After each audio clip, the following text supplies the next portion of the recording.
인간이 선천적으로 지닌 성적 본능에 관해서는 역시 프로이트가 거론됩니다. 여기서 소개하고자 하는 SM, 즉 사디즘과 마조히즘에 관해 예를 들면 프로이트는 인간이라면 선천적으로 성적 본능을 지닌다고 했고, 이 본능은 언제나 동전의 이면처럼 나타나는 공격성과 죽음 본능을 동반한다고 했습니다.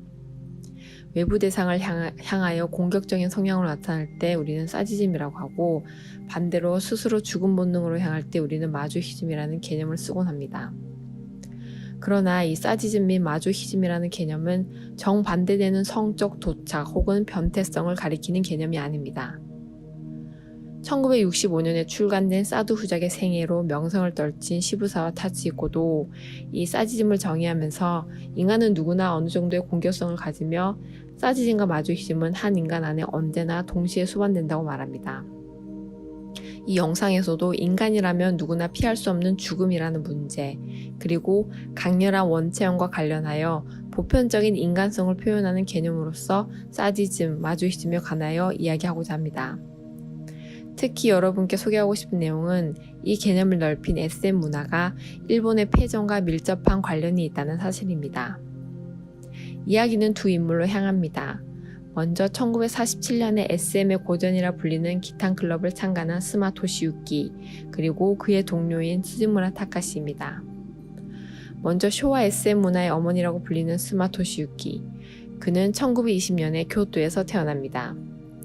아버지가 일찍 죽은 탓에 그와 그의 어머니는 당시 성공한 실업가였던 큰아버지 집에서 생활하게 되는데요. 그가 패전 직후에 SM의 고전이라고 불리는 기탄 클럽을 창간하게 된 배경에는 두 가지 원체험이 존재합니다. 여기서는 패전과 관련하여 첫 번째 원체험, 즉 그가 체험한 죽음에 관해 소개하겠습니다.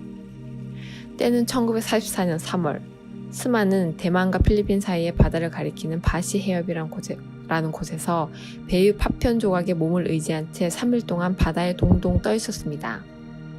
이야기인즉슨 1939년부터 해군에 복무 중이었던 그는 여느 때와 똑같이 당시 일본의 점령지였던 인도네시아를 왕복하던 중에 미국 잠수대의 어뢰 공격을 받은 것이었습니다.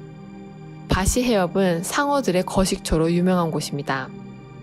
군함에 타고 있던 승원들은 어떻게 되었을까요? 스마는 바로 조금 전까지 갑판에서 대화를 나누던 자신의 동료들이 상어의 몸이 찢겨나가고 먹히는 것을 목격하게 됩니다. 상어는 먹잇감으로 지목한 목표물에 자신의 배를 붙이면서 스쳐가다가 곧장 방향을 뒤틀어서 먹잇감을 해치웠다고 합니다. 다행히 스마는 갑판에서 떨어질 때 상처를 입지 않아 피냄새가 나지 않았고, 배에서 흘러나온 기름을 온몸에 둘러쓰고 있었기에 상어의 먹잇감이 되는 일은 피했습니다만, 그러한 처참한 광경을 3일 동안 보게 된 그는 다시는 전쟁터로 끌려 나오지 않겠다고 다짐합니다. 당시 함대에 타고 있던 군인 및 승원 1,009명 중 살아서 귀환한 자는 73명이었습니다.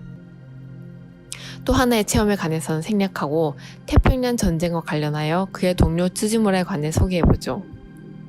스마가 기탄 클럽을 창간할 당시 전후 일본은 1945년 12월에 처음으로 리베라루라는 카스토리 잡지가 창간된 후 한국전쟁 발발을 기점으로 통속 잡지가 폭발적으로 증가하던 시기입니다.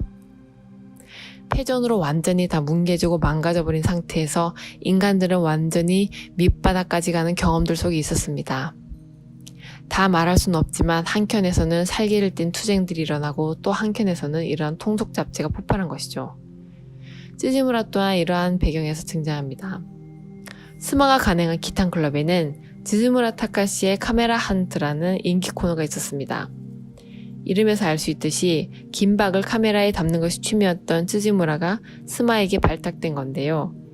이 쯔즈무라는 태평양 전쟁 당시 군수품을 나르던 병사인 치중병으로 중국 전선에 복무하고 있었습니다. 태평양 시기 그가 복무한 중국 전선은 바위산이 이어지는 곳으로 삶과 죽음이 초분 단위로 뒤바뀌고 이상사와 시체들이 난무하던 전선이었습니다. 그는 군수품을 실은 말이 굴러 떨어져도 짐이 떨어지지 않도록 짐을 말의 끈으로 고정하는 일을 맡았고, 특히나 이 기술로 전선에서도 유명했다고 알려집니다. 그는 고향에 두고 온 애인과 기필코 다시 만날 것이라는 욕망 하나로 필사적으로 살아남았고, 패전 후에 무사히 귀환하게 된 그는 태평양 전쟁 때 익힌 기술을 전후의 SM 문화 실천으로 이끌어갑니다. 시모카와에 의하면 SM이라는 단어는 위에서 소개한 스마가 처음으로 사용한 말입니다.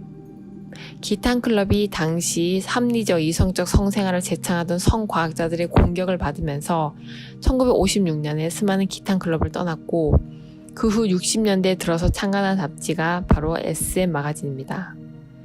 스마는 서스펜스 미스테리를 줄여서 SM이라고 칭했습니다. 벌써 예상하고 계시듯이 그렇습니다. 사디즘 마조히즘과는 전혀 다른 말인 서스펜스 미스테리라는 말이 사디 마조의 약칭이 되어 본뜻과 달리 유통되기 시작했습니다. SM이라는 말이 유통은 이렇듯 기탄 클럽에서 부분적으로 사용되면서 이미 예견되었고 50년대 SM 마가진을 통해 급속히 퍼졌다고 할 수 있습니다. 지금까지 이러한 일화들을 전하는 풍속사가가 바로 시모카와 코시라는 인물입니다. 그는 SM 문화의 창시자들을 소개하면서 하나의 원칙을 고집합니다. 바로 사회 표면에 드러나는 성이 아닌 한 사람 한 사람 개인들의 삶으로서 성의 역사를 얽어가는 일입니다. 시모카와가 남기고 있는 다양한 풍속사 또한 그의 동료이자 제일조선인 기자인 황민기가 지적하듯이 심각할 수밖에 없을 것 같은 테마 앞에서도 한편으로는 골개성을 놓치지 않는 유의스러운 것들입니다. 바로 그 유희와 골개성 안에서 도저히 논리적으로는 설명할 수 없는 인간의 본질이 설명되는 측면이 있다는 점을 강조해 두면서 영상을 마칩니다.